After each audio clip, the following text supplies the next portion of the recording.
Everybody got quiet like you're expecting something.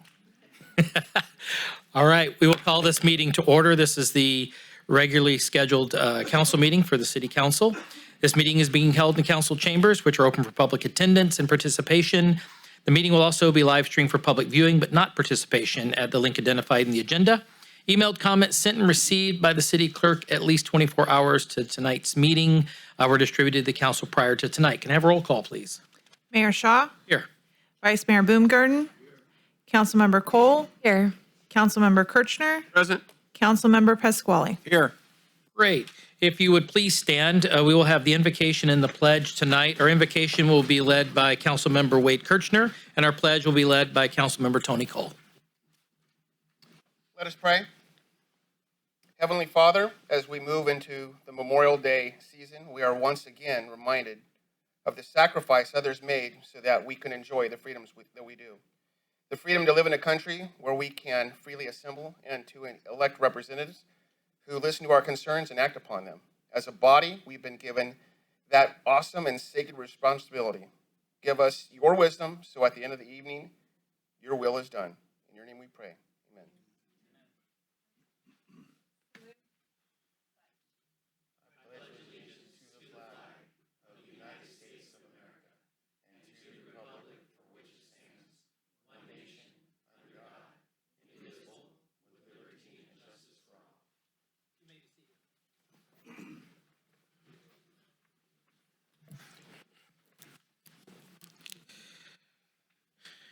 Mr. Chaffin, I know we're still going back into the special closed session afterwards. Do we have anything to report, though, at this point? Thank you, Mr. Mayor. There was no reportable action taken in closed session, and we will be re-adjourning back in, but don't anticipate any reportable action at that time either. Okay, perfect. Is there any agenda modifications by the council? Okay, seeing none. To the mayor, if I could make a clarification on consent item number 13, which is the Richland Village Affordable Housing Funding. It's a supplemental appropriation for $1 million. Staff's recommendation is the same. The only clarification is the applicant is requesting that HCD approve a smaller unit amount. And staff just wanted to be clear that the money would not be actually spent and given to them until all HCD approvals had been achieved, whether that be for a reduced unit amount or the unit amount they're currently approved at. Thank you. Okay, thank you for that point of clarification. All right, so no other agenda modifications, then we will move on to the fun stuff before we get down to business. The first one tonight is we will have the retirement proclamation for Jackie Lee. They finally let you out, didn't they? If you'd be so kind as to join us down front.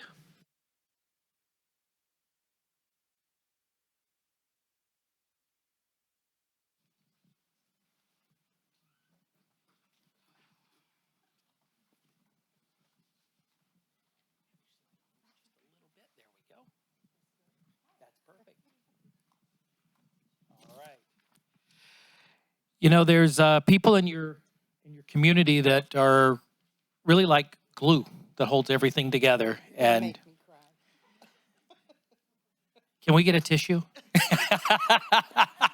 But Jackie, before we get into the proclamation and stuff, and I'm sure everybody up here will want to say a few words because you have been that glue for so many years with the chamber and helping businesses and just really taking care of all of us over the years. And so before we get into this, I would just like to say on behalf of everyone, thank you for all your years of service. And it's an honor for us to recognize you tonight. So actually, before I do the proclamation, would you guys like to say a few words? Because this is... Your smile, your greeting, the support has been phenomenal. I'm losing my voice, but for you, I had to say a few words. So there you go. Thank you for everything that you've done and continue to do for our community. Thank you, Jackie, for all you've done. I know all your hard work left the organization in really good hands, and so they'll take it from here. Congratulations on moving on. That's a big step, and your void is going to be felt. And the best of luck to you in the future. We're just going to expect more out of Janelle back there, so. No pressure. So with that, Jackie, we're going to go ahead and read your retirement proclamation here. So this is in honor of your retirement, whereas Jackie Lee has served the Yuba Sutter Chamber of Commerce with exceptional dedication for over 20 years, playing a vital role in strengthening the business community of Yuba City and the surrounding region. Your service has directly supported the growth of local businesses, promoted community engagement, and uplifted the economic vitality of our city. She has a familiar face and a friendly presence at countless events, ribbon cuttings, and initiatives, always offering her time, energy, and expertise to ensure the success of others. And don't cut yourself with the scissors. That was always reminded. Jackie's love for the Yuba Sutter region have made a lasting impact on our community and the people who live and work here. And whereas your retirement marks the end of an era, but the legacy of service and connection with the will continue to inspire for years to come. So therefore, let it be resolved that I, Dave Shaw, Mayor of the City of Yuba City, on behalf of the entire City Council, do hereby recognize and honor Jackie Lee for her outstanding contributions to our city and region, and we thank her for her years of service and celebrate her achievements and extend our very best wishes on your retirement.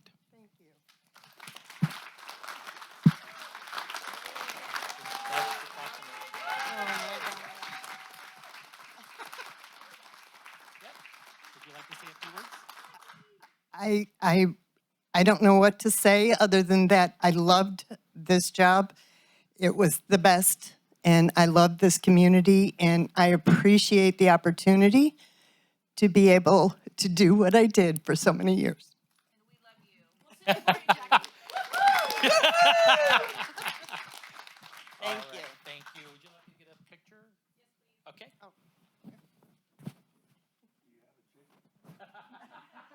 Yeah, where's the chicken? Thank you. Thank you so much. I'll do one of these just in case. Okay, thank you. Thank you. Thank you. Thank you. All right.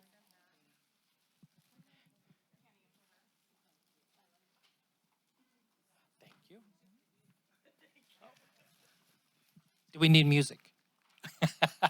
All right. The next is going to be the National Police Week. If I can have Interim Chief Runyon come on down and join us.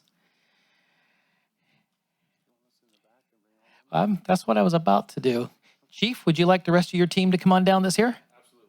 Absolutely. If you're in PD, come on down.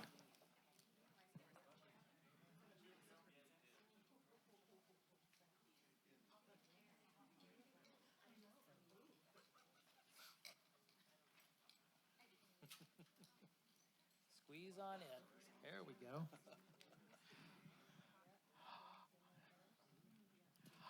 All right.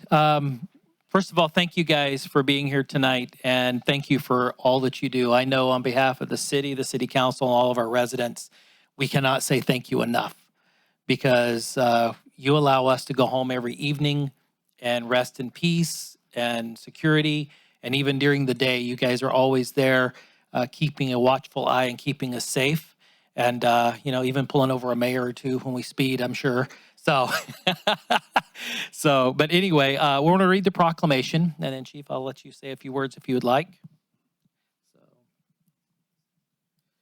National Police Week is May 11th through the 17th. Whereas in 1962, President JFK signed a proclamation designating May 15th as Peace Officers Memorial Day, an annual observance to honor the nation's fallen law enforcement officers as men and women of courage, judgment, and dedication. National Police Week is a time of reflection and appreciation for the ultimate sacrifices made by the exceptionally dedicated men and women of law enforcement who were killed or disabled in the line of duty. It is important that all citizens understand the challenges, duties, and responsibilities of their police department, and that the members of our police department recognize their duty to serve the people by protecting the innocent against deceptions and the weak against oppression or intimidation. The City of Yuba City is grateful for the day-to-day heroism of our officers, both past and present, as well as their families, who have given so much of their lives in service to our community.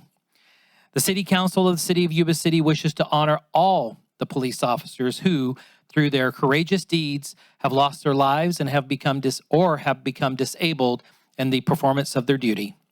May we always remember their tremendous sacrifice and the loved ones they left behind.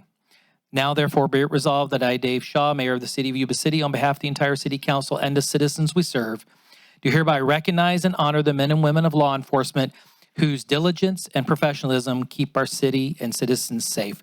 Would you stand and give these men and women a rounding applause?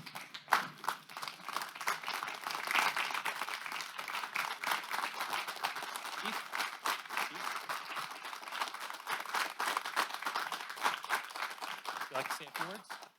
I'll keep it short, but thank you for the support this community gives us.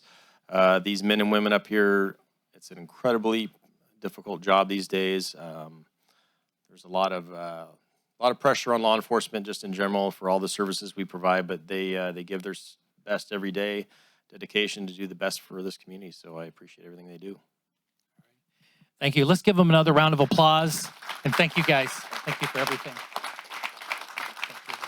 Thank you. You still need a picture? Wait a minute. I think I moved too quick. Do you still need a picture? Yeah. Okay. Do you want me to run to the back?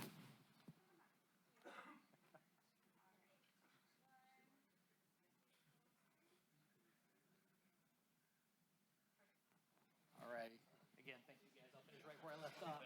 Thank you. Thank you. Thank you. Thanks, Dave. Thank you. Again.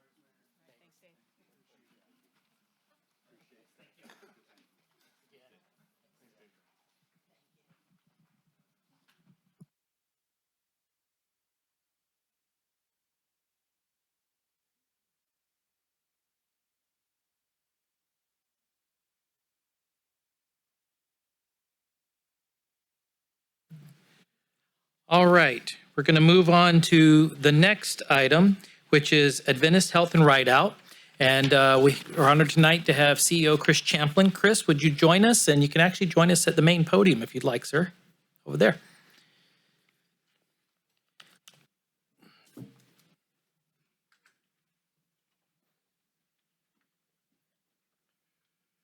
Thank you, Mayor Shaw, council members. I thank you for giving me a couple of minutes to come and talk tonight.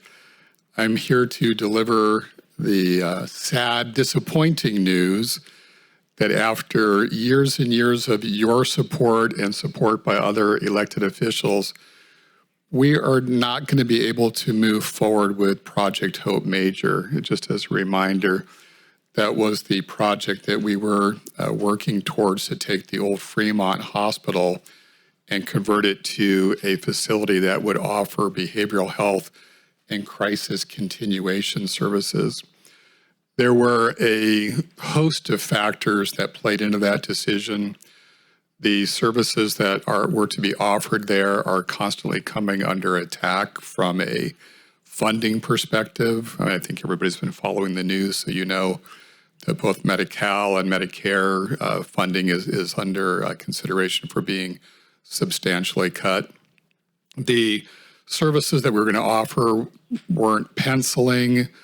And then the money that was coming to us in the form of a grant, the restrictions on that got tighter and tighter and tighter until it got to the point where we just couldn't accept the money in good faith. So we had to make the very disappointing decision to pull out of that. So I wanted to come and make it official.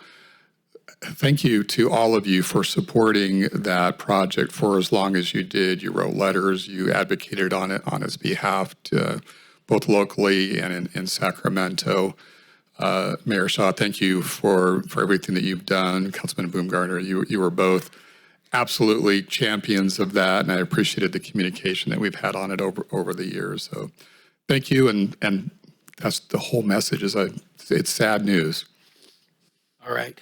Chris, thank you for being here tonight, and thank you for getting together with us recently. I know the Vice Mayor and myself met with yourself, and you told us about Project Hope and what was going on there, and I look forward to continuing the dialogue going forward between the city and Adventist. Is there any questions or anything from the council? Does anybody have anything? All right. I would just add one more thing. Sure. We still really, really need those services. So if we can find a way to do it, we'll continue to work. But thank you for your support. How many millions was that, Chris? Oh, goodness. We were looking at $36 million in grant funds to rehab the facility. And then the operations of the facility should have covered itself. But again, with that, those services being cut, and then it wasn't penciling out. So Right. It was a huge project. We hate to see it go, but at the same time, we understand. So yeah. hopefully there'll be another day that we are able to put something together. All right. Thank you. Alrighty. Thank you. All right. Moving on to agenda item 4, appearance of interested citizens. You're welcome and encouraged to participate in this meeting. Public comment is taken on action items appearing on the consent calendar or business items on the agenda when they are called. Public comment on any other item within the scope of the city's jurisdiction, including items not listed on the agenda, will be considered at this time. Public comment is limited to 3 minutes per speaker. Members of the public submitting written requests at least 24 hours prior to the meeting will be allotted 5 minutes to comment per speaker. Repetitive comments may be limited, and large groups are encouraged to select representatives to express the opinions of the group. Do we have any comments from the public this evening on things that are not on the agenda? Any comments from the public? Hearing none, we will move on to consent calendar. All matters listed under the consent calendar are considered to be routine and can be enacted in one motion.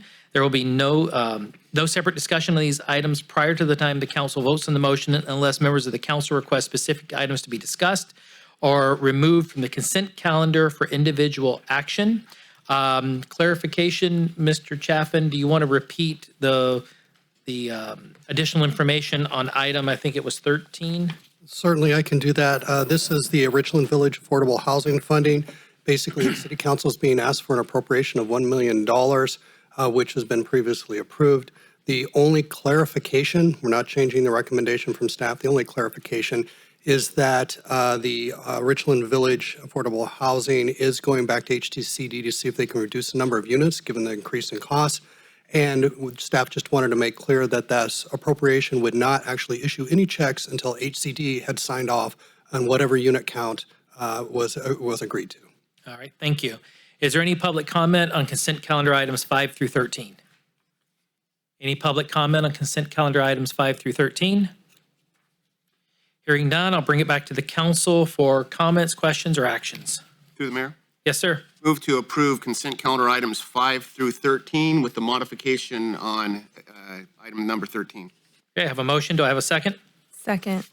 Okay, I have a motion and a second. All those in favor say aye. Aye. All those opposed say nay. Ayes have it. Motion carries. We will move on now to agenda item 14. AB 2561, status of vacancies, recruitments, and retention efforts. Gina, you're with us tonight. Good evening, Mayor and members of the City Council.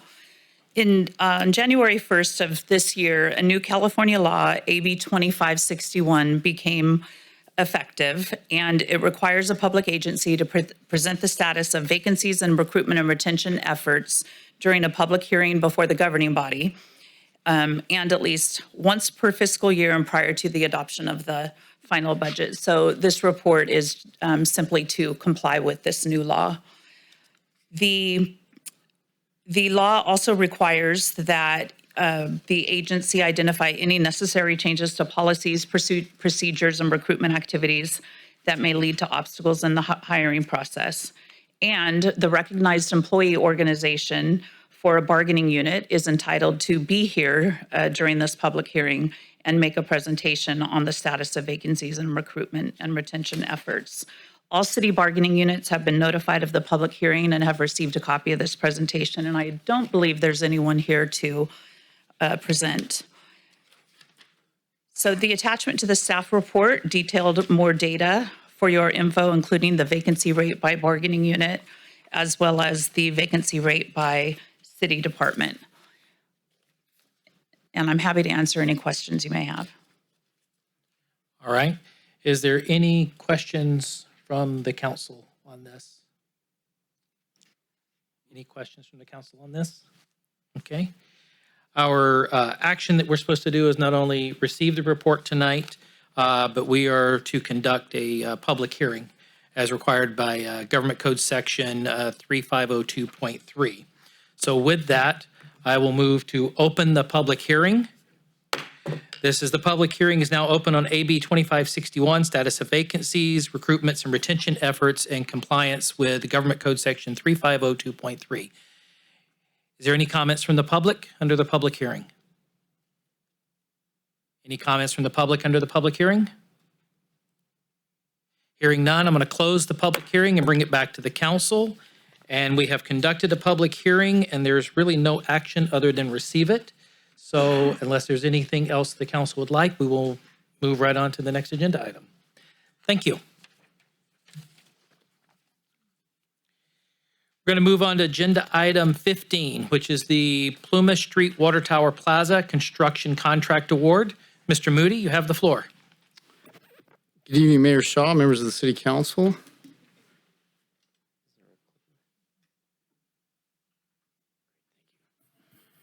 Thank you. Okay, so this item's been a long time coming here in one of the final steps. And so the item that's before you is in regards to the Clean California grant for Plumas Street. It's been a multi-phase project. I'll go through real quick. And really tonight it's to award, consider the award of the Plaza area and a potential arch. And so a little background. January 22, the city applied for a grant. In 2022 March, $2.2 million in funding was received. And then since that time, we've been working through various stages of the grant. And so it was a multi-element grant. You know, it wasn't just to do the concrete, some sidewalks or this. It was the water tower, the sign, Center Street with the festoon lighting, a plaza area, kind of a placemaking, what that was going to look like. Originally, there was hopes for maybe a water feature element, and then that led into some issues with and then murals, digital signs, and even an archway. And so the way the city approached it is we broke it down into different jobs and then worked with the DBA, worked with the community on trying to tackle each one. And so tonight, one of the last elements is where staff worked with a designer, worked with the community, and put out a bid for the bottom two elements here, this plaza area down underneath the water tower, and then the archway, and then the digital event sign. And so, unfortunately, what came back, you know, we were worried, you know, with these, it's hard to know exactly what the bid amount is going to be because there's specialty items. We're using, you know, references from the designer, kind of knowing where things are at. And we tried to set the bid up so there was bid alternatives. So if it came in a little high, can we delete this or do that? Or if it came in a little low, can we add this? And what it came in is we received one bid. And it's North Star Construction. We reached out and based on the technicality of it, the timing, you know, the different aspects, it's not just a concrete contractor, you know, it's so North Star Construction was the one bid received. North Star Construction, they're very reputable. They're here located in Yuba City. We've done work with them, really good work. They've been on our list as an emergency contractor. They've done work, you know, building and street work. They did the extension of the roadway and the sewer system up to Yuba College. And so very well known with the city staff and the work that they do. Unfortunately, it's just the cost is 2.3 and we have about 1.1. And so what do we do? Because that's grant money that we don't want to leave on the table.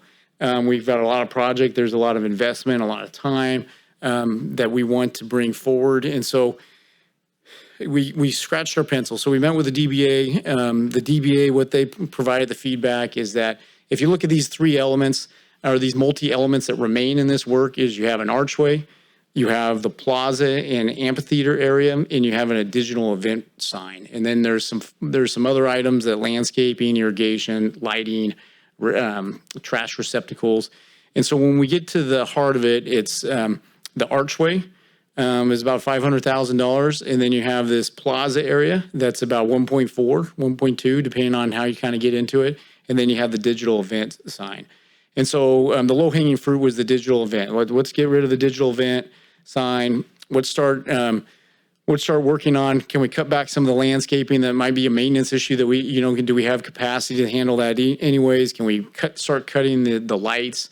And can we come to a hybrid project that kind of meets everybody's needs? And so what we have for you in consideration tonight is basically, it's a project light. What we've gone is we've taken kind of all in, in a perfect world, we'd have money to build a shade structure, a full-blown structure with all these seat walls. But what we're proposing is to have the concrete area and the amphitheater with the conduit, strip out all the landscaping except for some trees and decomposed granite, get rid of the uplights, get rid of this play structure. We'll still have the area, and we'll still value engineer. Maybe we could put some benches in, or we could do some sort of concrete walls that are cast in place that are maybe that are cheaper or more value engineered than prefabbed, and bring a project that we deliver the arch that was the theme of the DBA, but then also set up this the infrastructure for this amphitheater and this plaza area. And so it's above the engineer's estimate. It's above the grant funding. And so I started scratching around with the team as far as where can we pull this from that doesn't affect the general fund. We have some sidewalk budget money. We have a little bit of drainage funding money that I could pull through that would qualify for some of this concrete work. And so what I'm recommending tonight is that for the grants, for the community place setting, to tie in the rest of the work that's been done with the water tower naming, the murals that are in process to come, is that we go with this light, and then you authorize staff to continue to value engineer and kind of work through this project to bring it in. And so total cost right now is 1.8, where I'm with the contingency. The way the bid and the low bid, we're hoping to have some savings with this. Is the way we have to award the full line item amount, but we believe there's options once we award. Then we can work through change orders to then reduce some of those line items where all of a sudden it's not 15 trash receptacles, let's do 5. And so there could be some cost savings, but that has to be worked out after the award happens. And staff is definitely on board with that, and then working with the contractor to make that happen. So this kind of worst case, full in.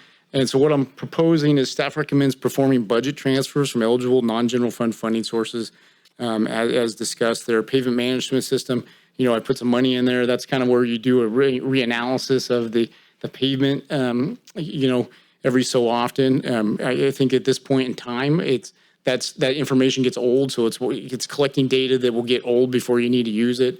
There's some sidewalk money, some drainage improvements that I'm talking about pulling from.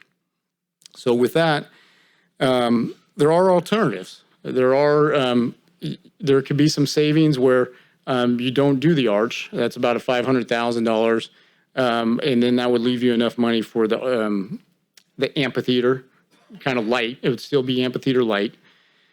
Or we cut the amphitheater out. So if you go back into that picture, you bring the concrete line and you bring it back around here. That would save about $200,000 to $300,000, depending on how we do it, and kind of get rid of that area.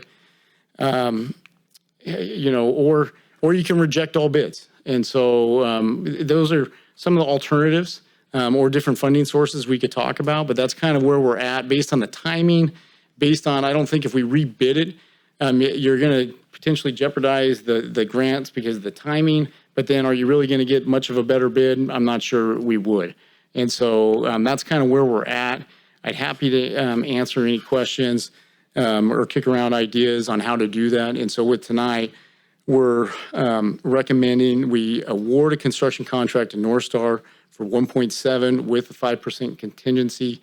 And then if they don't agree to that reduced amount, then the bids will be rejected. Authorize the city manager to execute the contract on behalf of the city, and authorize the finance director to make the necessary budget transfers and supplemental appropriations. I'd be happy to answer any questions. Thank you, Mr. Moody. Is there any questions from the council?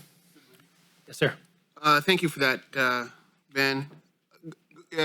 Going to that one slide, you talked about how the contractor could reject it. So since we're basically the way the bid amount was 2.2 2.3. And so what we're doing is, and it's broken into line items. And so what we're doing is awarding a contract minus a couple of those line items. And so if he doesn't accept the reduction in those line items, then we would reject the bid. So, I'm sorry, so we would reject it? Yeah, the city would reject the bid. Okay, okay. If they didn't accept, if the contractor didn't agree to those reduced scopes of work. Okay, thank you. We're confident, there has been some communication that, they're on board with value engineering and delivering us a project. Any other Mayor. questions? Yes. Ben, I got real concern with missing a bid by 100%. I hear you. I understand, specialty items and as such. However, I don't know. This just does not bode well with me as one of your council members. I'm not disparaging anybody's work, none whatsoever, but to miss it by 100%, that's huge. And this value engineering thing that I keep hearing is nothing more than cheapening up your project. And I just don't see how this is delivering to our community of what we had envisioned. And unfortunately, sometimes projects just can't get done. So. Right.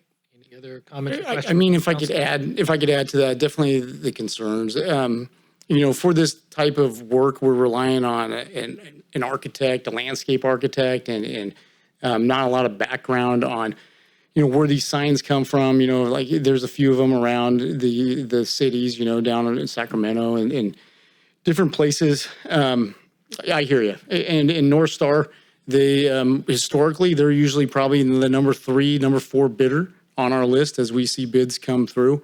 And that's reflected. If I go put a bid back out, it's like, okay, if somehow I make it duration long enough or make it a little bit easier work to do, am I going to get the number down to 1.1? I don't think so. I think with the steel cost, the lead times, the specialty, maybe if you really push to get more bidders on there, if you change the bid specs to make it easier, longer time frames, maybe it's in the 1.8, but you're not going to get it at 1.1. We missed it big time.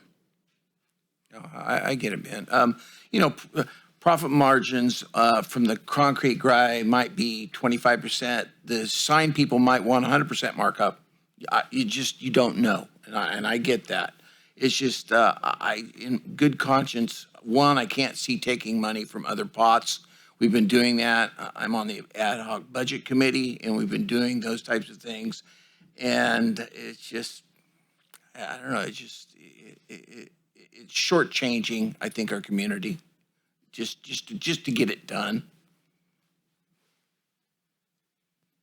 Yes, ma'am. Okay, through the mayor. Thanks, Ben. I really actually love what you and the contributions of the DBA probably have put into this. I like actually the idea of putting in place the infrastructure, but how likely is it that we could get more grant funding for the extras like the playground and putting turf in and finishing the project in the next couple years? For me, this is a 50-year deal, right? We're building a community place, that's supposed to last for a long time. And so realistically, the play structure, that could be a CDBG funded, maybe application within a couple years.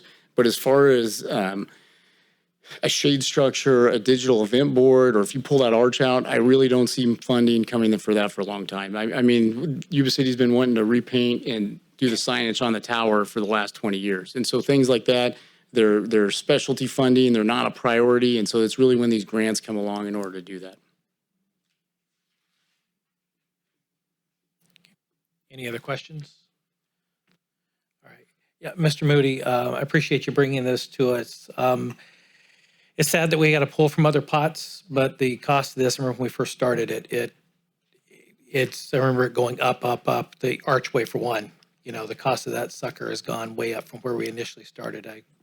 It was a fraction of the cost, but long term, you talk about future phase install of like the play structure and stuff, because this is an area that's going to be for our whole community, to do things. And I think that play structure is important to get there. This area will qualify for the CDBG money in the future. We've used that to replace a lot of playgrounds. Can we use part of our CDBG money in the future to do some of these improvements? Because this is a total investment by the city into this area. So where can we pull from CDBG? Just thinking out of the box for a minute. It qualifies for construction in a low-income area. And so then it's just the priorities. A lot of times we pull it for sidewalk and ADA ramps. We use it for Kingwood Parks. Right now we rotate and we try to update a park around the city each year. And so it would just be a matter of, setting that as a priority. But I guess it's what do you cut? Because if you cut all the concrete, you start to run into a scope problem. You have the Christmas tree. We want that as a place setting for the holidays. And I don't know, you could save a few $100,000, but you're not going to get to the 1.1 unless you pull the arch out. Yeah, no. I realize that. I was more focused on what else can we use CDBG for in the future years. I know we can get the playground equipment. CDBG, I think the concrete, some of the sidewalks, that amphitheater area, I think that would qualify, and obviously the play structure. Okay. As we've looked in the previous years, when we come up the next cycle for that, and this project here is going to be completed, I'd like for us to prioritize maybe finishing this out with some of the CDBG, if we can just kind of put that in a feather in the back of our hat when that time comes. Yeah, we could definitely put an application in. It's internal, and so it would come through for consideration. All right. Any other questions or comments from up here? All right, we'll go to the public. Any comments from the public? Oh. Can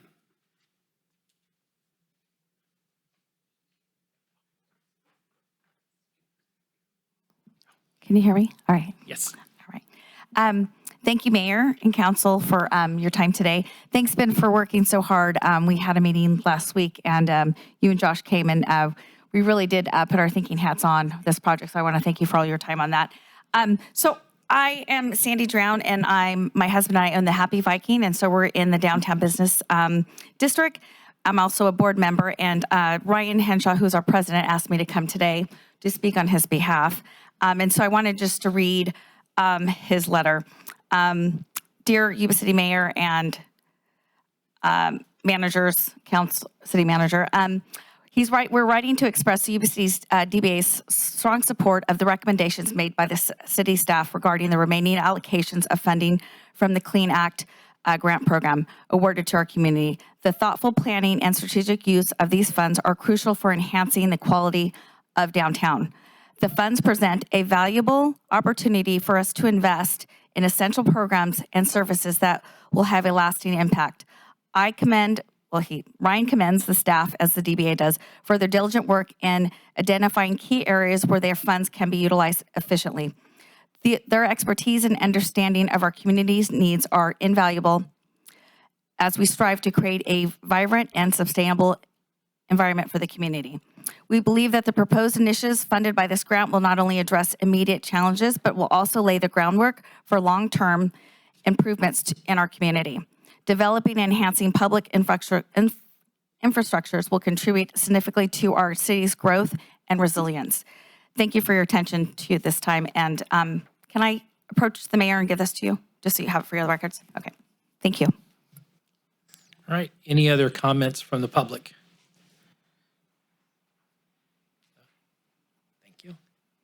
Please state your name and address for the record.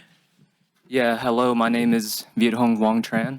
It's my first meeting here. I just wanted to come and see how it's like, but and I didn't have any address or anything, but I do want to talk about this gentleman's project right here. I think just as a representative of the younger generation and whatnot and all that stuff, I think it's a really good idea, and I think it's very important to have something like this, just because I know that a lot of people that I hear of my generation, the younger generation, they just talk about Yuba City not having anything, and that you have to go to Sacramento or Roseville or whatnot to go do something. And I know how important it is just for people to be out and socialize and to be in a good community or whatnot. And I feel like we need more third-party areas like this, and we don't really have anything like this as of right now. So a lot of people my generation, my age, they just stay inside and they're just isolated from their peers and whatnot. And I understand like funding is a hard thing to get, but I think it's worth putting funding to here because what's more important than funding the future, you know, if we want our community to keep standing strong and sorry, it's my first time doing this, I'm a little nervous, but like, you know, just to keep staying strong and whatnot, we need to build a strong community and whatnot. And I think this would be a good project to invest that into. Yeah, that's about it. All righty, thank you. All right, any other comments from the public? Any other comments from the public? Mr. Mayor, Yes, sir. I just had a clarification comment, if I could, through the mayor. Ben, I just want to confirm, as obviously times are tight, just about every jurisdiction in California these days. I just wanted to confirm that the additional money that you're finding to help shore up some, not all of the gap that was submitted by or through the proposal, is not discretionary money. This is money meant for specific purposes, and it just can't be used, citywide for anything. But these are specific monies for a specific purpose. It's not our general fund discretionary revenue, correct? Yeah, yes. And so the proposed funds is specific to right-of-way improvements, and it's that bucket of money that has to be used for concrete drainage work in the right-of-way. I appreciate that, Ben. And Mr. Mayor, I just thought it was important to recognize that it's not your general fund discretionary revenue that's being spent. It's pots of money that have a specific purpose, such as this. Thanks for that point of clarification, sir. Thank you. Last call for comments from the public. Okay, hearing none, I move it back to the council for further comments or action.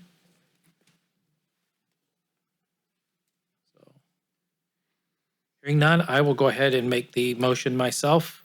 I move that we award a construction contract to North Star Construction Yuba City based on the base bid with a reduced scope plus alternate bid Schedule 1 with reduced scope in the amount of $1.768489 with a 5% contingency and rejection of the bid if not accepted. Authorize the city manager to execute the contract on behalf of the city, subject to review and approval to legal by the city attorney, and authorize the finance director to make the necessary budget transfers and appropriations to fund the Plumas Street Water Tower Plaza project. Second. I have a first and a second. All those in favor, say aye. Aye. All those opposed, say nay. Nay. Okay. The ayes have it. Motion carries. Thank you, Mr. Moody. And let's get a park built. Let's move on to agenda item 16, Plumas Street Overlay District. And Mr. Libby, you have the floor. Good evening, Mayor, council members. Good to be with you tonight. So the purpose of this item is to consider initiating an amendment to our municipal code to establish an overlay district in our downtown Yuba City area. That's from Cluse Avenue, State Highway 20 down to Bridge Street, to prohibit basically smoke and vape shops and businesses that provide for the sale of alcohol for off-site consumption. So our Downtown Business Association and Blue Zones Project have submitted letters to the city asking to establish this overlay. And the purpose is to promote better health, entertainment, and family-friendly environment. The potential area, you might remember this map. This comes from when we did the noise exception last summer, so same boundary. So it covers properties primarily along Plumas Street. The overlay district, think of it as just a land use tool. It allows us to add additional requirements, limiting uses to specific properties in addition to the basic zoning that's applied to the property. So if your council were to initiate the change, we would develop proposed language. We would circle back with the DBA and Blue Zones to review it. We would then need to take it to Planning Commission and City Council. The good news is when you limit existing uses, it's not going to create a new impact on the environment. So we'd be able to process this change as exempt from environmental rules. So really the recommendation is to initiate the municipal code amendment to establish the overlay district from State Highway 20 to Bridge Street and along Center Street to prohibit new alcohol, tobacco, and vape retailers, as well as for the sale of alcohol for off-site consumption to promote better health, entertainment, and a family-friendly environment. And we do have representatives from Blue Zones as well as the DBA here, and I'm happy to answer any questions. Thank you. Thank you, Mr. Libby. Any questions from the council? Let's call. I was curious, do you know how many operations are currently businesses that are vape shops, like smoke shops in the downtown area? There may be, so let me be clear that this would only prohibit new businesses from coming in. We're not looking at putting anyone. Yeah. So my second question was, what would happen if they closed? Would it also prohibit? No, great question. So under the municipal code, the zoning code really, if the property ceases that use for a period of 1 year, then that use would then be prohibited. But a new retailer comes in, within that 1 year, they could technically reestablish it. But if you were coming in brand new, then no, you would be prohibited. Sure, Vice Mayor. I have a follow-up. Why does it have to be 1 year? Why could it be something less than that? The 1 year comes from our current zoning code requirement. And yes, it could be less. How could it be less if we take action Well, tonight? Or we're going to be eventually? embarking on a zoning code rewrite later this year, and if council provides me direction, we can make it less than a year. Understood. All right. Any other comments from the council? All right, we'll go to the public. We have one speaker card, Marnie Sanders.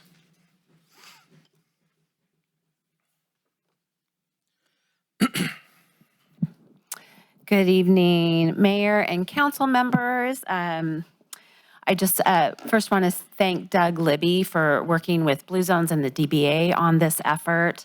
And I just want to also acknowledge the great work of the council, just in partnership with the Downtown Business Association and all the great things that are happening downtown, including the Plumas Water Tower Park. I think this all sort of aligns with this effort that we hope to continue to move forward. But I am here today not just representing the Blue Zones project, but I am also a downtown a DBA board member. And I really appreciate the opportunity tonight to support that staff recommendation to initiate this municipal code amendment to establish an overlay district for our Plumas Street corridor. I think this is a really proactive and thoughtful step to help ensure that this really key part of our city remains vibrant, that we're health forward, and we're family friendly, as I know that we're all trying to be downtown. Plumas Street, as you know, is more than just a commercial strip. It's the heart of our downtown and a reflection of our community's identity. It's where families gather, small businesses grow, and our neighbors get to connect at big events like our strolls, the summer stroll that's coming up soon, the Christmas stroll, and so many other wonderful events. As we continue to revitalize this space, it's really critical that we consider how land use and business mix are shaped in the downtown that helps support family-friendly and a safe environment for all. At Blue Zones, we are deeply rooted in improving well-being by transforming places where people live, work, and play. We have decades of research around the world of those healthy communities that really shows that environments really matter. When we design public spaces that promote movement, connection, like one of the speakers talked about, this place to connect, and purpose, and when we prioritize access to healthy choices, we see lasting benefits for individuals and our broader community. So from this perspective, I think it's really essential that we limit uses that are not compatible with these goals. We strongly support these restrictions on tobacco, vape retailers, as well as those businesses that are selling alcohol for off-site consumption. And I want to be clear, off-site consumption, because we have some great restaurants downtown that serve alcohol. These types of establishments are just not aligned with this walkable, welcoming community that we're focused on. The overlay district is an important opportunity to really affirm our community values and support local business owners who have invested in this area. Both Blue Zones Project and the Yuba City Downtown Business Association are aligned in this effort, and we look forward to working with the city as this proposal moves forward. Thank you so much. Thank you. Is there any other comments from the public? Any other comments from the public? All right, hearing none, I'll bring it back to the council for comments or action. Through the mayor, Yes, ma'am. I move to initiate a municipal code amendment to establish an overlay district in downtown Yuba City from Calusa Avenue to Bridge Street and along Center Street to prohibit new tobacco and vape retailers, as well as the sale of alcohol for off-site consumption to promote better health, entertainment, and a family-friendly environment. Second. I have a motion and I have a second.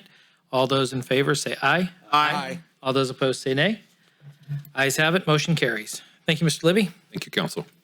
All right, we're going to move on to agenda item 17, which is Planning Division Fee Schedule Update. Mr. Moody, you have the floor again. All right, so who wants to talk about fees? So good evening, Mayor, members of the City Council.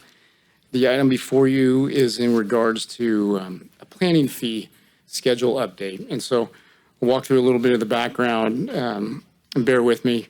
It's more wordy than visual on this one. So the city's Development Services Department, there's an entitlement function. So the planning division of the Development Services Department, so they handle use permits, your tentative subdivision maps, development plans. They coordinate that with those large projects, how they get processed, and then that meet the city standards. And so there's fees associated with that. And so there's notifications, how we submit that information out to different agencies. How do we notice the property owners? And then how do we put things in the newspaper? And then just the staff time. And so there hasn't been an in-depth deep dive into those costs since 2001. And so there's been an inflation index every year where we have applied the CPI.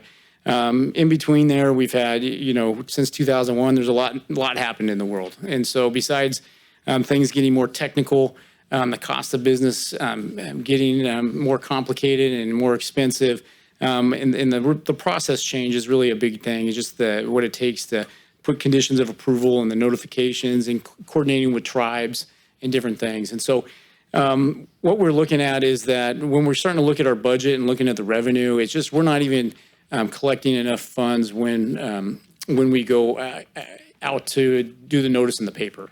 And so it's like, hey, we got to look at these. It's time to adjust these.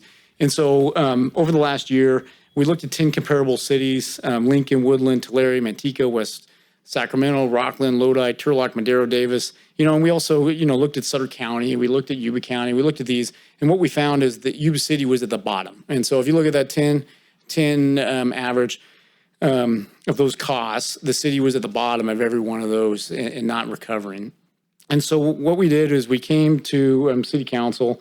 We kind of talked about initiating a look into this and talking about maybe a strategy on how to get input from the community and set it for full recovery versus kind of a median price. And so what staff has done is we've done that. We've reached out to the development community. It was not a lot of feedback, but we did get some talking about suggesting implementing the fees incrementally, or questions about maybe discounts for nonprofits. And, we definitely have taken that in, and I want to share you that tonight is some of the comments that we did receive, but there wasn't a lot of comments. Those 2 comments out of the 100 plus, kind of qualifying people that we've sent it out to. Here's a visual. It's kind of small, but the green is the current Yuba City fee.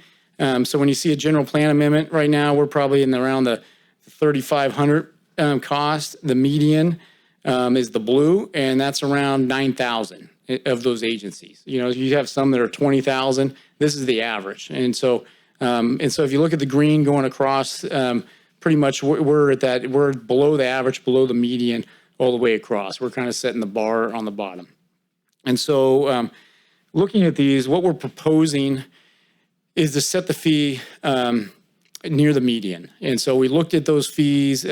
We looked at establishing some of the changes on how the use permits were established. Some are major, minor.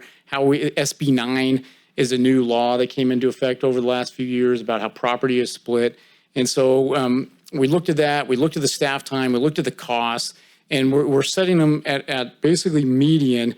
And that sets about a 60% recovery, on average, about a 60% recovery on it is somewhat where is roughly what we're trying to recover on these costs.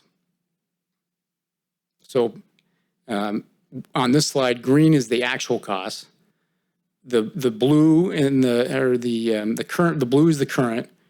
The pink, I guess, is the is median, and then purple is proposed. So I guess what we'd like to see is the green is the actual cost, the purple is proposed. That's where I was kind of talking about. On average, it's about a 60% recovery. That's a little bit different depending on each item, but we're pretty close to the median is how we kind of analyze it and what we recommended. So with that, the proposed fiscal impact, it pretty much doubles our fee income. And so right now, depending on the year, it's very subjective, depending on how many maps we're processing, depending on how many use permits come through. But on average, we're processing about $100,000 worth of entitlements, if 120,000. So if you do that projection based on the new fee revenue and kind of did the same thing that we did for last year, it would double it. So it'd be about 240 instead of 120 for this past year. And so with that, I recommend the City Council conduct a public hearing to receive comments on proposed planning fee schedule update and adopt a resolution amending the schedule of fees. And I'd be happy to answer any questions or specifics related to the matter. Are there any questions from the council? Through the mayor. Yes, sir. Ben, in those entitlements that you have there, where do you see the most activity in any of them? Or are they pretty spread out over the? We get a lot of use permits, for driveways. Lately, we've been getting development plans, for the Feather River area, and then subdivisions. Subdivisions take a lot of work, and honestly, they're kind of a mixed bag. I'm looking at Doug, is my planning expert, but a lot of times when say subdivision comes through, like West Elmer subdivision's in process right now, it takes a general plan amendment, it takes a rezone, it takes a subdivision map, and then there's an annexation on the end of it, and maybe a development agreement. And so each one's really specific on where they're at. If somebody just comes in and wants to have a gym out of their house, something simple, then it's a minor use permit. But the larger developments are definitely get more complex. Where if you're in the Feather River, why can't I think of the complex? They're on Shasta and Bridge Street. It's not Feather River. It's Feather River Mills. And so you have lot line adjustments, subdivisions, and you have the rezone and general plan amendment and and then you get into a special specific city amendment. And so it's definitely a mixed bag. So long story, we see probably just as a standard use permits, large projects, they're really a mixed bag of depending on the specifics. So there's no one concentrated area that is more time consuming and we're losing more money on. We get a lot of time extensions. We don't get a lot of certificate of compliance. Environmental reviews, they're on every single project with your variance, use permit plan. So this is definitely one that we're losing money on because the cost of doing an environmental review is skyrocketed. We try to do it in exemptions, but anytime we do a mitigated neg deck, which is pretty often, there's Shannon's time, sometimes there's consultant times. And so that's probably one that we lose a lot of the money on. Is the environmental review. That's one of the top 7 then. Yeah. Okay. And then I would say general plan amendments. There is a lot of effort. Right now, somebody says, hey, I don't like my property. I want to change it to commercial. This is somewhat of a distractor because if you're real, you're real. But it takes a lot of work to do a general plan amendment because of the environmental analysis, because of the notification, because it has to go to Planning Commission and City Council and all the noticing.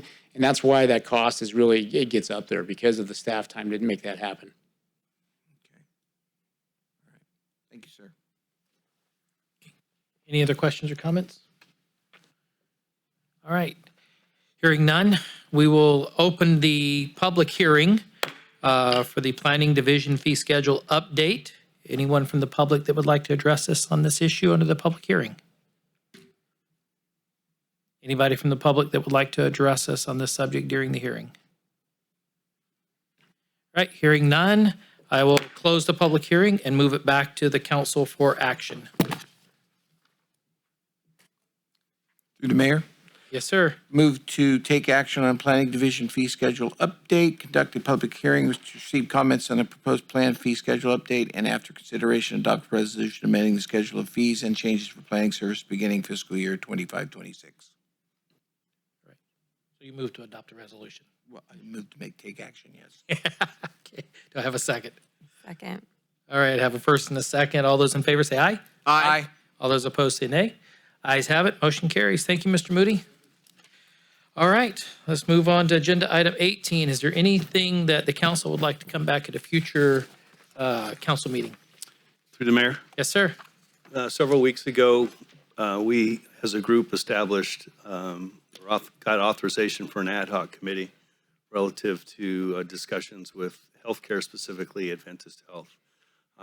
Having had the meeting with Mr. Champlin, it seems to me that this is probably something we would want to bring out on more of a broader scope and engage a discussion with all the health providers within our community. And I know Mr. Champlin had agreed to that sort of concept as well. So since we had taken action on establishing the ad hoc previously, I think it would probably be appropriate to bring it back on an agenda item in the future to discuss changing this to something more broad, deciding who would be on that ad hoc committee, and then perhaps talking more about scope. Absolutely agree. It's something based upon our meeting with Mr. Champlin. It'd be great to bring it back to figure out where we fit into that wheelhouse and what our position is and what we need to do. So can we do that, Mr. Bendorf, maybe the 3rd? Oh, all right. You got 2. Do I have a 3rd? I see 5 nods. Do you think we might be able to do that on the 3rd? That way we can hit it timely? Considering the nods, sure, why not? All right. We'll get something simple. Let me guess, you wanted a round of applause too. But I'd like to, if I could, Mr. Chair, or Mr. Mayor, I would like to work with, I believe you and Councilman or Vice Mayor Boomgarden were on that committee. If I can work with you two to make sure I get the staff report exactly right of what you want to achieve in that meeting, that'd be great. I think that'd be perfect. Thanks. All right. Anything else? All right. So we've got the healthcare coming back on the 3rd. And then with that, hearing nothing else, let's move to reports. City Manager. All right. I only have a few things that I wanted to comment on this evening, Mr. Mayor, and that is one, just an experience over the weekend, and I just wanted to say thank you to your Yuba City staff. And obviously, I've only been here a short while, but the United Way, of which I've been a board member for too long that I want to admit, and actually, I'm proud to admit it. It's a great organization, but we held the Community Resource Fair at San Brennan Park. And I wanted to tell you, with the hundreds of people that were there and Yuba City staff were there. So fire had one of their trucks out, and we're greeting people, telling them a little about the fire service in Yuba City. We also had folks out there from Parks that did a great job in responding to people's requests, keeping things nice and neat. And they did it with such a friendly flair to them. And I was really appreciative of that all day, actually. And then, of course, we had our seniors represented. They had a booth there as well for the resource fair. And it was nice coming over to visit. And they even gave into a little interview when I put the microphone.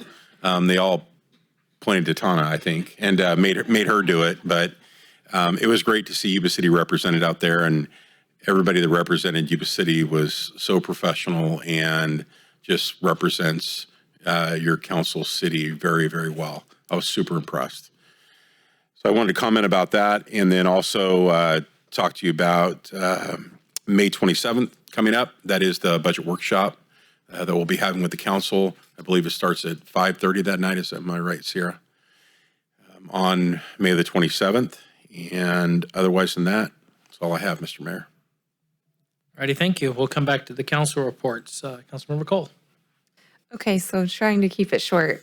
I just want to say, one, before I get to the commission meetings, I finally was able to go on a ride along with Troy, the homeless liaison, and I have been eager to do that since the beginning. And so it was just amazingly informative, and he was a gracious host who just gave me all sorts of good information. We toured the levee area, which was atrocious, but since then I know that our staff has been working really hard to clean that up and has done an awesome job. I just think it's going to be really effective in getting the draw for people to go down there. So thank you to Troy and everyone who's been working on the levies. And then 2 commission meetings I've attended in the past month. One was Sutter County Children and Families Commission. There was a kindergarten readiness survey given, and it brought a lot of awareness to me, even as a school teacher myself, about how much work that organization's doing for the children and the families in our area. They are promoting family well-being, language, literacy. They've been in our schools promoting fathers initiatives. They had a community baby shower, and then of course helping Plaza to thrive, and also working with the Sutter County Museum to put on the Voyage to Vietnam Tet Festival exhibit, and that will be going on till August. So great job to them. And then SASA, the Sutter Animal Services, we had our meeting last week, and pretty much short and sweet. There will be a ribbon cutting coming up for the barns that they've been building out there. But one of the takeaways was, and thanks to Megan for documenting this for us, but the chickens. So just a little update on the chickens. They're not protected in Yuba City. And there's actually, too, just a reminder of a Yuba City ordinance, actually, to stop, I guess, the free feeding. It's an ordinance that does not allow that. So if you happen to find chickens on your property, you can trap them or get traps from Sutter Animal Services, and we can all work together to help, I don't know, get rid of the chickens. Some people love them, but I think we want less of them overall. Yeah.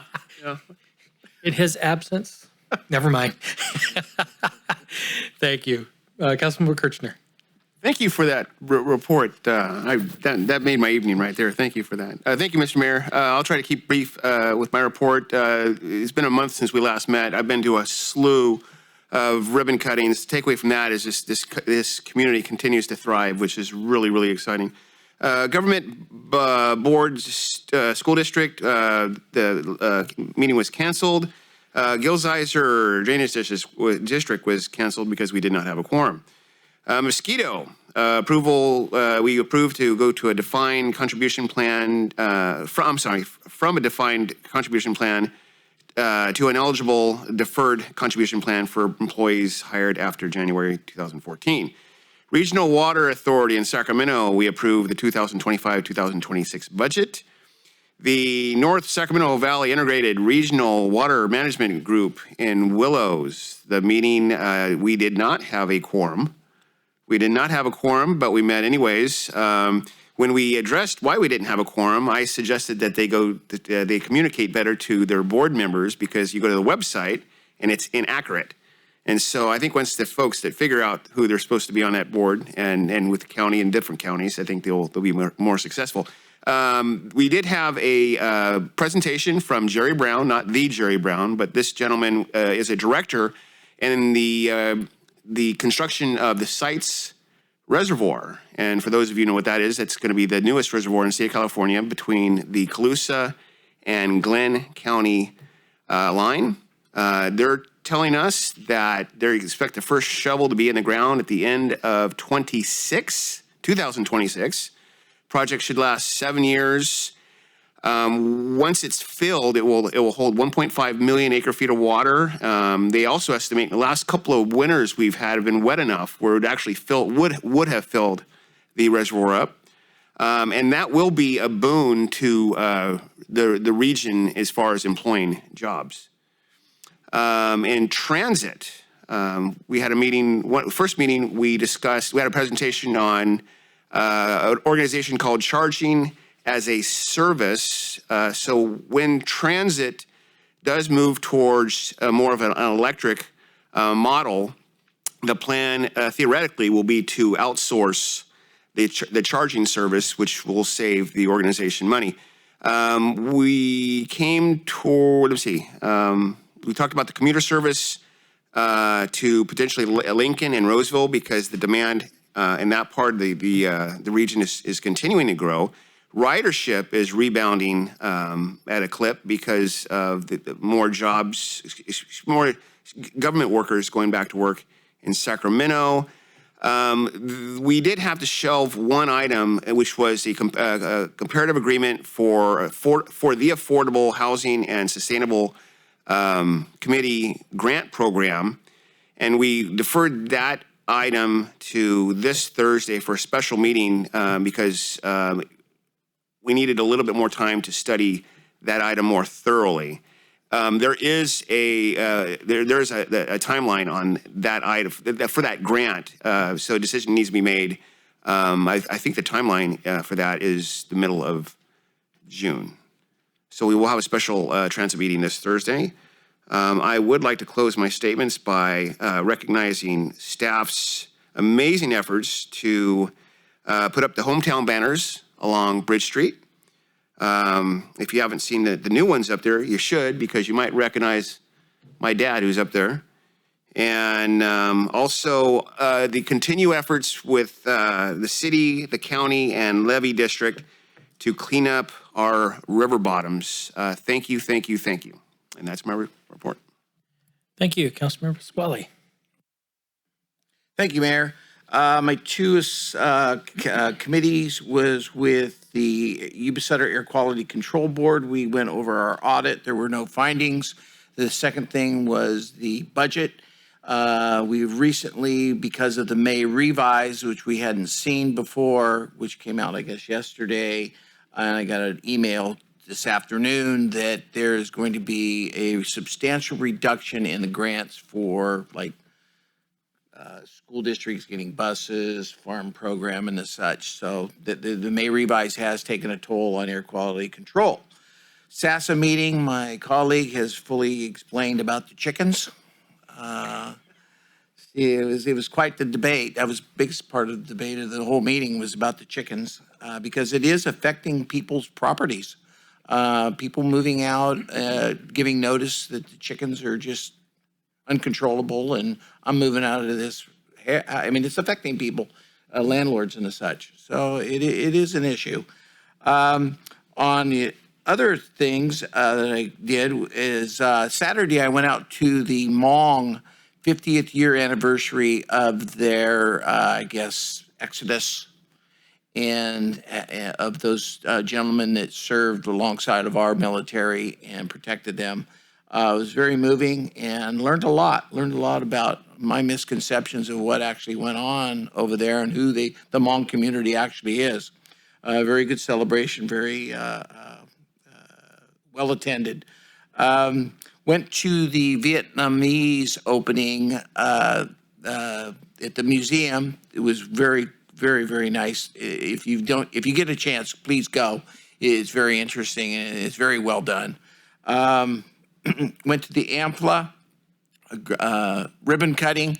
What a state-of-the-art facility. I mean, you could plant that thing in any metropolitan area and it would not be something that would not stand out. Very beautiful, and it's starting to address some of those medical issues or services that we have in our community, which I've heard loud and clear from a lot of constituents.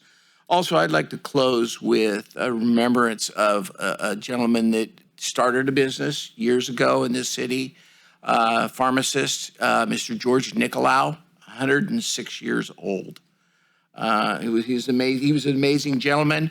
He mentored me when I went on the Yuba Community College Board. Very supportive, very insightful gentleman. I just wanted to express my condolences to the Nicolau family. And with that, I'll conclude my report. Thank you, sir. Vice Mayor.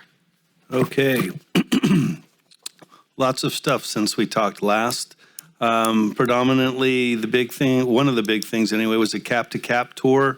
This included a pre-cap-to-cap visit through the communities of Alexandria, Falls Church, et cetera, and to see how those communities have been reinventing themselves with doing things rather innovatively. For instance, grocery stores on the first floor, residentials on the subsequent floors. And one that really shocked me, I'd heard about it, but I never saw it, was a fire station on the first floor. and housing units on the second, third, and fourth stories. So there's a lot of stuff that I think sometimes we don't necessarily look at because it's not common here, but this mutual use thing that's going on in the East Coast is something that potentially I think could have some utility here in California. As far as the actual cap-to-cap, had the opportunity to meet with either representatives or the member himself, Doug Lamalfa's office, Kevin Kiley's office, John Garamendi's office, the Department of Transportation, Ami Berra, and Kevin Kiley did a presentation, and there's a lot of opportunities to network. The theme of cap-to-cap was not necessarily asking for funds, but maintaining those funding opportunities that already exist. Because, as you all know, there's a lot of stuff going on back in Washington, D.C. in regards to funding. Those funds do come down through 2 cities, and right now we've experienced that with one of our local flood projects being recalled already. Speaking of SBUFCA, Sutter Butte's Flood Control Agency, at the meeting, we do have a project that is going to it's actually kicked off, but we're going to be highlighting that. It's called the Tudor Flood Risk Reduction Project on May 28th. This is down off of Sacramento Avenue. This is the last piece on the south edge of our basin to get completed. They're trying to get a 100-year flood protection down in that area.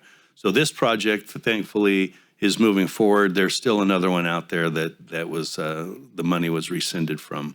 But if you're interested in coming out and learning about it, it'll be May 28th, 10 o'clock in the morning.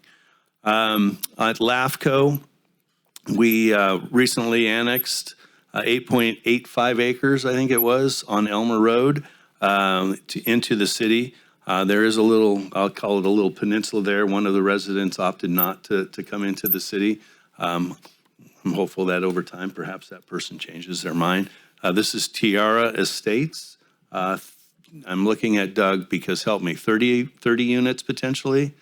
31 units. And, you know, a lot of good discussion regarding traffic out there, which again, and I know I've mentioned this to the city manager, we do need to get going on that Tierra Buena ad hoc on traffic. Let's see, what else do I got here? I attended a meeting, inaugural meeting of the North State Leadership Coalition. This was something that was put forward by Congressman LaMalfa. In attendance was Assemblyman Gallagher, Representative Wendell Anderson from Yuba County, representatives from Chico City Council, Redding City Council, various Oroville City Council. The idea here is to see if they can get a bunch of us together to represent the North State. You all should give it a shot when they have the next meeting if you have time on your schedule. Good networking. I'm not going to call it like SACOG, but I'm going to call it a lot along the same lines. And this is why Doug LaMalfa was for it, is you guys have a voice and you need collectively to get together to use that voice. At SACOG, we are 1 week away, hopefully, from being one of 10 of agencies in the SACOG region of being approved for a mobility zone. So I'm going to take a moment, is Ben still here? His staff was highlighted as the 23 mobility zones were initially selected. These are areas that SACOG's got a grant to do some pretty significant transportation studies in. Ours is one of the final 10. SACOG's full board will hopefully approve that next Thursday, and then they'll be working with us on opportunities. In the area that Yuba City is sort of goes back and forth between districts, District 5 and District 4. So the 1, 3, or 1, 2, and 3. Unfortunately, we didn't make the cut, but the others, the boundaries of this mobility zone, if approved, Franklin on the north, Stewart on the south, Sanborn on the west, and of course the river on the right, on the east side of the. Speaking about transit, still based upon what I'm hearing from these other fiscal cliffs, that YOLO Transit and SAC Transit, still would be nice to hear from, I think it's the executive director of Yuba Sutter Transit, you know, how are they doing? I'd love to, and there's a ribbon cutting coming up. They've got something else. It'd be nice if perhaps they could come to our meeting like Mr. Champlin did and chat so we'd have it on video for everybody. And I will follow up, and I've said this before, and it's not meant to cause any grief, but there's an untold story in Yuba City, and Ampla is part of that. And there's some other structures that are going up, and I see they've broke ground now over by Dutch Brothers and Canes. There's a lot of, and houses are going up. There's a lot of stuff that's going on in Yuba City, and it's easy for people, I think, oh, what's going on over there, and drill in on Yuba County, which is great. I'm happy for them over there. But there's just as much or more activity happening within Yuba City right now, and it just doesn't seem like we get it. And I know Christy does a great job of trying to tell the story, but I think sometimes if you don't celebrate what's going on, people don't know. And there are good things happening in Yuba City. And finally, I definitely want to follow up with Councilmember Pasquale on Mr. Nicolau, but I would also like to perhaps close in remembrance of another business person, long-term Kiwanis member, Mr. Del Heffley, who was very much a champion of giving back to the community, but a very successful business person as well. And with that, that concludes my comments. Thank you. It has been quite a while since we were here, so I'm gonna try to sum it up because a lot of my stuff's already been covered as we cover each other. Lots of ribbon cuttings, and I go back to Ampla Health. Gorgeous building, service that is needed here in our community. But to Mr. Moody, Mr. Libby, kudos to you and your teams. The GC that ran that project just raved, and they do a lot of different projects across, and they said they loved dealing with Yuba City. It was easy. They just raved on you guys right there above everybody else. So thank you for being nimble and adjusting there. And, but yeah, lots of ribbon cuttings going on, and, to Ampla Health and all the other businesses, we've been extending our thanks because, those businesses get to vote with their dollars of where they want to invest, and they're investing in our community. So we definitely want to say thank you to that. We attended the National Day of Prayer, cap to cap, lots of things going on there.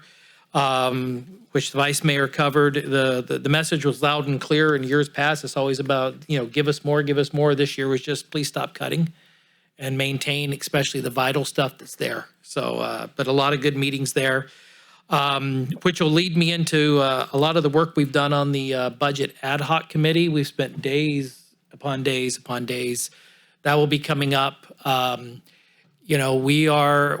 like any other municipality. We're facing challenging times. If you look at the newspaper, you look at Sacramento, you look at others, everybody is in the same boat in California.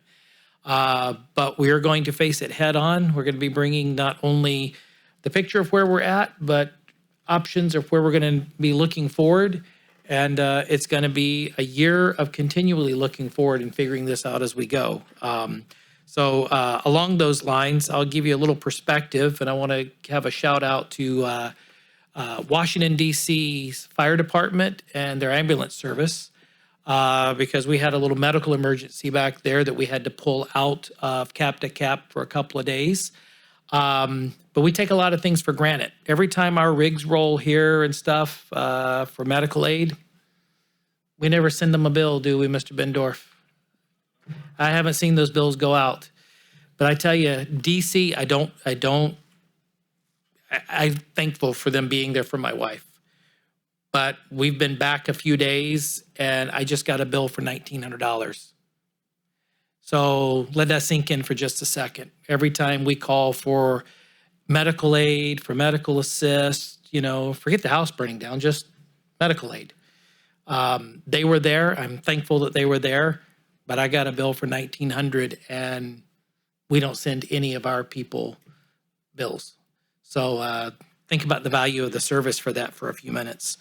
The Adventist meeting went very, very well. Looking forward to more of those between members of the council and the leadership, because we're partners and we need to look and see how we're addressing things that we collaboratively work together on. Sabufka, we do have the ribbon cutting coming up there. And during this time, I've also continued all my communications with all of our labor groups because, as we stated back in January, we're going to get through this budget situation all together. and we're not going to run in silos. So we've maintained all those open lines of communication, myself and our city manager, meeting with them and having that open dialogue with what their concerns are, and just knowing we're all looking forward trying to resolve this. With that, the gentleman's name, Mr. McLeod? Nicolau. George Nicolau. Okay. With that, I agree, and I think tonight we need to close in honor of Mr. George Nicolau and Mr. Dell Heffley, as they've definitely had an impact with people on this dais. And with that, we will adjourn from our regularly scheduled meeting, and we will resume in 5 minutes the closed session back in the Sutter room. So in honor of George Nicolau and Dell Heffley, we close in their honor tonight.